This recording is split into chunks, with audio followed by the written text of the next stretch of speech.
ভাঙড়ে আইএসএফে আবারও বড়সড় ভাঙন। আইএসএফের প্রথম সারির নেতারা যোগ দিল তৃণমূলে।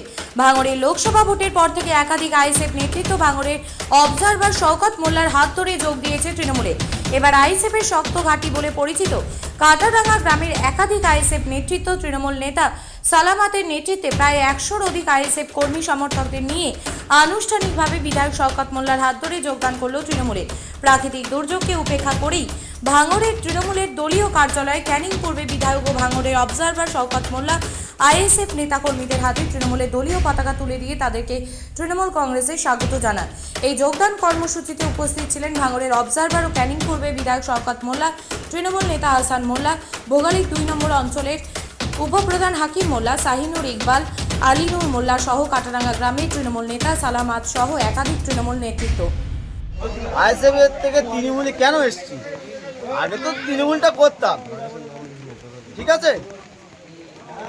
যাই হোক, আমাদের মধ্যে গুলিগুলি রয়েতে আমি আইএসএফে চলে গিয়েছিলাম, আবার পুনরায় ফিরে এসেছি দলটাকে ভালোবাসি বলে সুসম্মানে চলে এসেছি। কারো হাত করেও না, কারো মনে আঘাত দিও না, দলটাকে ভালোবাসি বলে চলে এসেছি। সগাতার নেতৃত্বে সগাতাকে আমি ভালোবাসি, ভালো লেগেছে বলে তার হাত ধরে আমরা আইএসএফের থেকে টিএমসিতে চলে এসেছি। মোট কতজন এসেছেন? তা 120-30 জন হবে। আরও ছিল, ওই পানি আবহাওয়ার জন্য যেতে পারিনি। সবাইকে আইএসএফ করতো? সবাই আইএসএফ করতো।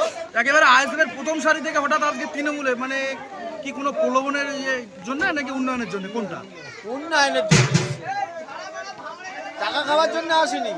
গ্রাম গরিব মানুষ, অসহায় মানুষ, খেটে খাওয়া মানুষের জন্য, তাদের পাশে দাঁড়ানোর জন্য এসছি। সরকারদার হাত ধরে এসছি। আপনার নাম? সরকারদার জীবিকে উন্নয়ন করছে দেখলাম, তাতে দেখলাম যে আইএসএফ করে কোনো লাভ নেই। উন্নয়ন জীবিকা হয়, গরিব মানুষ পায়, সেই জন্যই চলে এসেছি দাদার হাত ধরে। তোমার নাম? আমার নাম ইজাক মোল্লা, কাটারাঙ্গায় বাড়ি, 170 নম্বর বুথ, ভোগালী 2। আমরা দেখেছি একটা জিনিস, টিএমসির যে উন্নয়ন হচ্ছে সরকারদার নেতৃত্বে বা সরকারদার যে আস্থা রেখে যে সরকারদার যেভাবে আমাদের ভাঙড়ে কাজ করছে, সেই রেখে ওরা ভালোবেসে আবার পুনরায় দলে ফিরেছে আমার হাত ধরে বা সরকারদার নেতৃত্বে আস্থা রেখে ওরা আমার এই ইসুফ, ইচা, কবির, মনি খান চৌধুরী, আমাদের মোটামুটি সামনের সারি সব এসে গেছে। আর আগামী দিনে আর আইএসএফ কাটারাঙ্গায় থাকবে বলে আমার মনে হয় না।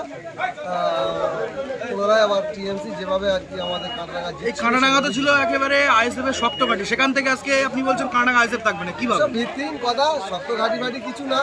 মানুষের মনের ক্ষোভ দবে চলে গেছিল, আবার পুনরায় দলে ফিরে এসছে। তাদের নিয়ে আবার দলটা শক্তিশালীভাবেই অভিষেক ব্যানার্জি বা মমতা ব্যানার্জির হাত থেকে শক্ত করতে আবার সবাই দলে জয়েন করে। তাদের উন্নয়ন একদম আগের মতনই টিএমসি হয়েই আবার সবাই একত্রভাবে ইউনিটেডভাবে আমরা দলটাকে আবার শক্তিশালী করছি। বিধায়ক শওকত মোল্লার হাত ধরে আজকে জয়েন করলো, তা কি বার্তা পেলেন নেতার কাছ থেকে?